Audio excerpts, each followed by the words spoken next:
Penawaran dalam ilmu ekonomi adalah banyaknya barang atau jasa yang tersedia dan dapat ditawarkan oleh produsen kepada konsumen pada setiap tingkat harga selama periode waktu tertentu. Untuk adanya penawaran harus ada keinginan, kesediaan, dan kemampuan dari produsen atau penjual untuk memasok barang ke tempat-tempat bertemunya permintaan dan penawaran seperti pasar. Faktor yang mempengaruhi penawaran yang pertama, harga barang. Harga barang merupakan faktor utama untuk kecil besarnya penawaran. Semakin tinggi harga barang, maka penawaran akan semakin tinggi. Yang kedua yaitu jumlah penjual atau produsen. Jika jumlah produsen suatu barang tertentu banyak, maka jumlah penawaran terhadap barang itu juga tinggi. Contohnya, suatu daerah menjadi sentra penghasil sepatu, maka penawaran sepatu di daerah itu juga akan tinggi. Yang ketiga ada bencana alam. Situasi ini akan berpengaruh pada penawaran daerah penghasil suatu produk. Daerah yang terkena bencana alam, maka jumlah produksinya juga akan menurun. Yang keempat, harga barang pengganti. Barang pengganti biasanya menjadi alternatif barang utama yang ditawarkan produsen ke konsumen. Biasanya hal ini terjadi ketika barang utama meningkat. Yang kelima yaitu biaya produksi. Hal ini berkaitan dengan proses produksi seperti biaya bahan baku, gaji pegawai, bahan penolong, dan yang lainnya. Saat biaya produksi meningkat, maka harga barang itu akan tinggi. Akibatnya, produsen akan menawarkan barang produksinya dalam jumlah yang sedikit. Selanjutnya itu kemajuan teknologi. Kemajuan teknologi mempengaruhi besar kecilnya barang yang ditawarkan. Kemudian, teknologi menimbulkan produksi menjadi lebih cepat dan biayanya semakin murah, sehingga keuntungannya bertambah. Yang ketujuh yaitu pajak. Pajak merupakan ketetapan pemerintah terhadap suatu produk dan berpengaruh terhadap tinggi rendahnya harga.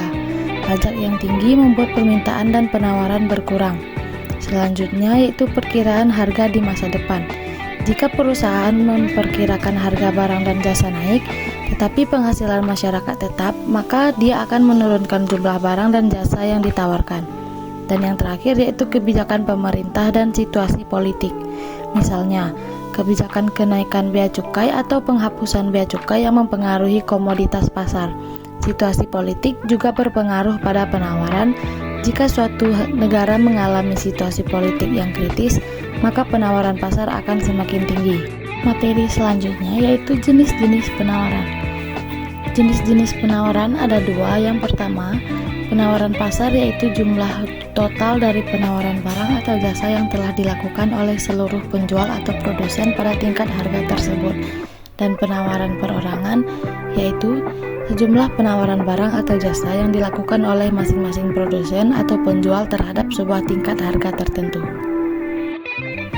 Bunyi hukum penawaran. Ketika harga barang naik, maka jumlah barang yang ditawarkan akan meningkat. Maka jumlah barang yang ditawarkan akan selalu berbanding lurus dengan harganya. Artinya, jika harga barang naik, maka jumlah barang yang ditawarkan bertambah. Sebaliknya, jika harga turun, maka jumlah barang tersebut yang ditawarkan juga berkurang. Dalam hukum, ini disebut kondisi ceteris paribus. Contoh hukum penawaran. Ketika boneka Labubu menjadi viral, permintaan di pasar pun melonjak drastis. Banyak toko atau distributor yang memperbanyak stok boneka ini untuk memenuhi permintaan. Semakin banyak permintaan, maka harganya akan semakin mahal. Saat konser dari musisi ternama seperti Blackpink dan Taylor Swift, tiket akan diadakan, sehingga jumlah persediaan tiket cepat habis. Beberapa penyelenggara memperbanyak tiket guna memperbanyak penawaran dan meraup banyak untung. Kurva penawaran berfungsi untuk menunjukkan kenaikan dan penurunan harga suatu komoditi berdasarkan permintaan. Selain itu, kurva akan bergerak ke atas dan dari kiri ke kanan jika harga komoditas tertentu meningkat atau jumlah yang ditawarkan meningkat. Pada kurva penawaran, jika terjadi peningkatan harga dan penambahan kuantitas barang, maka kita perlu menambahkan kurva baru. Seperti pada gambar, terjadi peningkatan harga beras yang terjadi pada kurun waktu tertentu dan menyebabkan kuantitas dari produksi beras bertambah. Penambahan penawaran harus digambarkan dengan kurva baru yang terus bergeser ke kanan mengikuti kenaikan harga dan penambahan kuantitas barang atau jasa yang ditawarkan. Jadi, jika kurva terus mengarah ke kanan, dapat disimpulkan bahwa penawaran meningkat. Elastisitas penawaran. Dalam penawaran, Terdapat elastisitas yang merupakan kenaikan harga yang menyebabkan peningkatan kuantitas barang. Contohnya, jika terdapat kenaikan harga barang sebanyak 50%, peningkatan jumlah produksi barang otomatis akan naik sebanyak 50%. Jadi, elastisitas penawaran barang tersebut adalah 1. Sebaliknya, jika kenaikan harga barang 50% dan hanya mampu menaikkan kuantitas sebanyak 10%, maka elastisitas penawaran yang terjadi adalah 0,2.